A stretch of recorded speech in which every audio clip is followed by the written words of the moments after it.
Running out of time.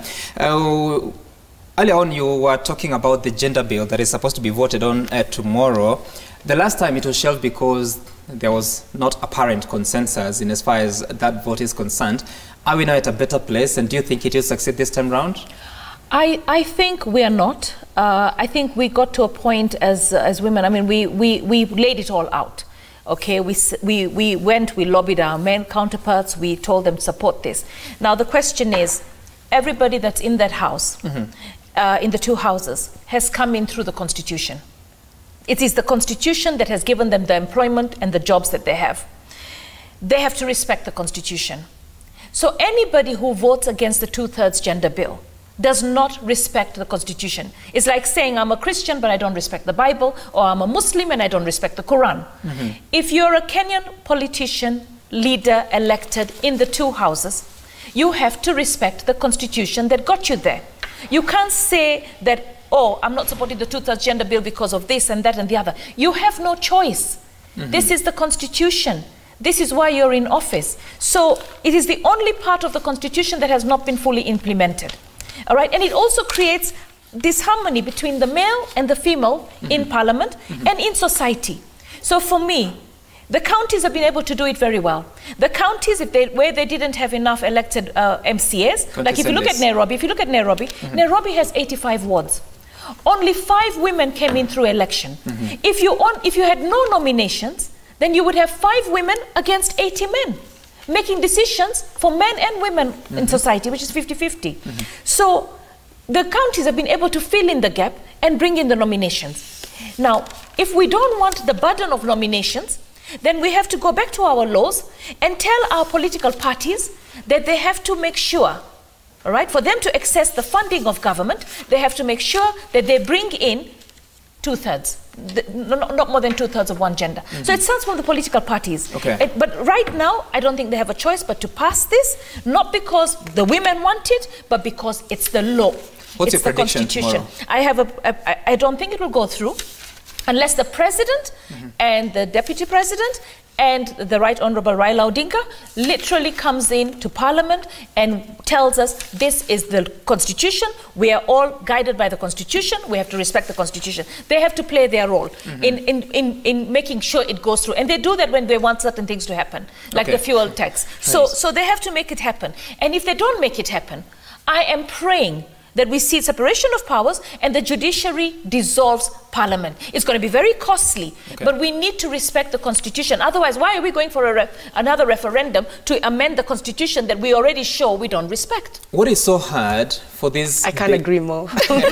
What is so hard for this bill to pass? I mean, it's just the perception, by the way. Yeah, patriarchal society, and there's that mistrust with our male colleagues. But I think it's no more. Probably this 2 months recess worked on their perceived ego. What's your prediction? Yeah, my prediction is it is going to go through. I think for the first time, the president came out strongly talking about he has high hopes that he's going to have a woman president. The deputy president last Sunday in Kericho, he predicted that he's likely to have a woman for a running mate. So I think moving forward, we also anticipate that the governor of Nairobi will give us a woman deputy governor. I don't know how long it takes, but we are very hopeful. So as it is, I think we have enough support from the churches, you have enough support from the political parties, and I believe our brothers this time have nothing to fear about women. We are their mothers, we are their daughters and their wives. In fact, we eat, drink together, party, marry together. It's only when women issues are brought to the table, they feel like they don't like it. But this is not about a Kenyan woman. It's about Kenyan Constitution. And us, like she said, strictly adhering to the rules of the Constitution. So you come from a very important commission in this conversation, and listening to her, she has lost hope. She doesn't think it's going to pass. She's still hopeful. But the underlying problem is bigger than that, because the male counterparts in last session, right? Up to December, they were sort of saying that the women need to go and fight it out with men at the ballot. We are going to create so many positions that are not necessary. People even attacking the woman representative positions that took you to Parliament. So how do we win this war? Because we're how many years late? 8 years, 9 years late. Yeah, I think we're 9 years late, that is true. It is one of the parts of the Constitution that hasn't been implemented, and one that we are still hoping will be implemented. You know, the fact that we are late doesn't mean we don't do the right thing. So I'm hoping that tomorrow the members of parliament go to the House and indeed vote for this bill. In the last one, we had 212 members at the floor of parliament, so it wasn't too many members that were missing for the bill to go through. The fears have been largely the patriarchal society, but where Kenya has reached, you need the talents of both men and women.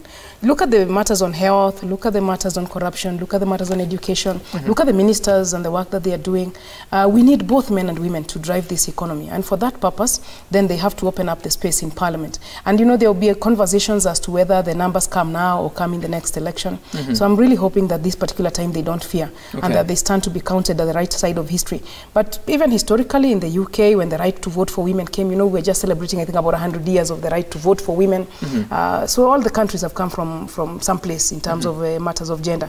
But I think that our country now is where we ought to be. So we'll convince our sister here to be optimistic and to help to change. Because if she's not optimistic on the floor, then she's the one to whip the people who will be close to her, and Warogoro and all of them have got to whip each other and make sure that the bill passes. Mheshimiwa Pastor, let me cut you short. Let's listen to Vivian Otieno, who is calling from Nairobi. Vivian,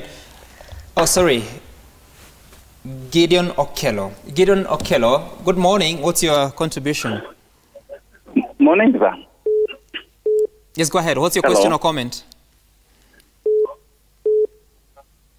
Okay, my contribution is this. So I've really thought of this at a very long time. And today I'll get that chance to speak about it. You know, having a gender bill in our country, yes, we'll be need kwamba tukue na wamama wengi pale bungeni. Right. Lakini ile chenye inakuanga shida ni vile wanachaguliwa kule kwa uchaguzi. The only thing we would expect in kwamba yani political environment. Ileko ile yenye inaweza favor mwanamke wakati tunachaguana wanapata ile nafasi, yani unajua political environment free ambapo hakuna vita, hakuna mambo na huyu ni mwanamke, mambo na pesa, vitu kama hizo ndio zinaweza fanya mwanamke tupate wanawake waende kwa bunge. Okay. Sababu za hizi utapata mtu anasema tunataka wale wenye wako na nguvu ndio tuwe karibu na rais ndio tupate maendeleo, ambapo kama una nguvu huwezi pata maendeleo. Na mwanamke unajuanga ni mwanamke ni mtu dhaifu.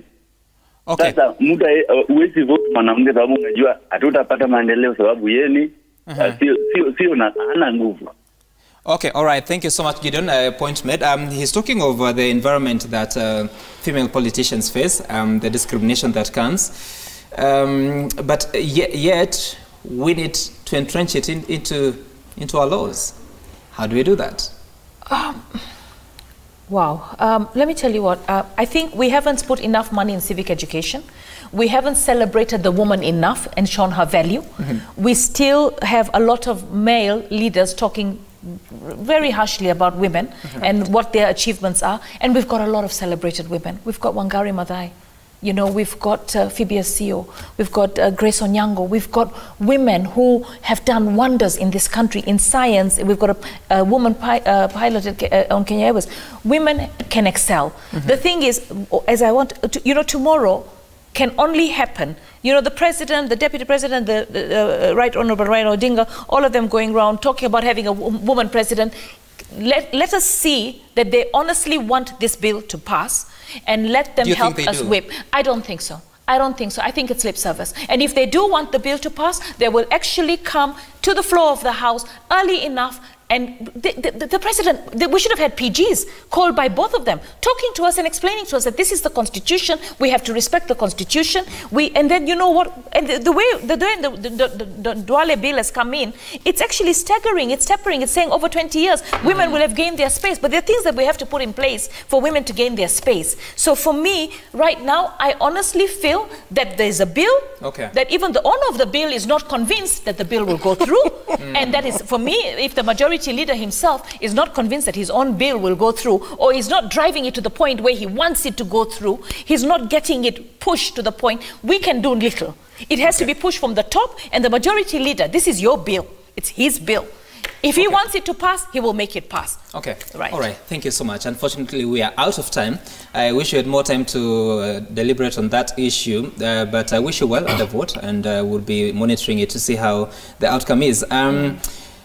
Anne Ngugi on Twitter is saying that our society is not crumbling because of lack of strong policies or lack of strong laws. It's crumbling because governing policies are not based on morals but greed, the sad state of our society. Just rating to us on Twitter. Do you have some more feedback? Okay, let the politicians respect the rule of law. I also encourage women to be courageous enough to take political positions. Right. I have 3 courageous women on set. Well, let's call for the PGs, really. Really? We need the PGs tomorrow morning. Yeah, I also agree. We need to call for PGs. Because and if they call for the PGs, in fact, now that we have the handshake, the PG in State House, we all there, and the President and the Right Honourable and the DP, all of them telling us why, including the other political leaders of NASA, Mudavadi, Musalia, Kalonzo Musyoka, everybody, Wetangula, everybody on board. Handshake spirit, let's explain why we want. Let's pass it unanimously. Let's give women their space, and then women, we work hard, we prove our worth.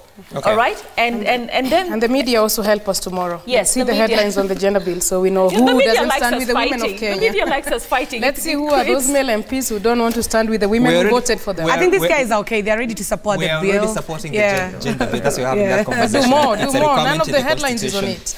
All right. So thank you so much for making time for us.